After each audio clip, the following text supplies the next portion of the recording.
سلام.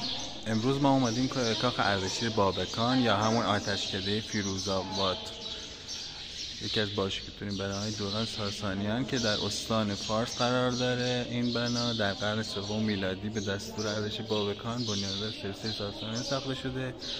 معماری این کاخ ترکیب از سبک هخامنشیان و رومیان هست.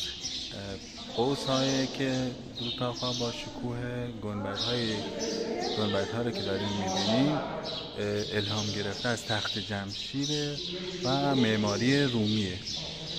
این کاخ در کنار چشمه‌ای ساخته شده که علاوه بر کارکرد حکومتی مکانی مذهبی هم نیز هست. بسیاری معتقدند که اینجا به عنوان آتشکده زرتشتی‌ها هم مورد استفاده بوده و آتش مقدس در این مکان نگهداری شده. دوران ساسانیان اوج تمدن و هویت ایرانی بوده و نمادی از قدرت و فرهنگ و هنر و پس از قرنها هنوز استوار وایساده.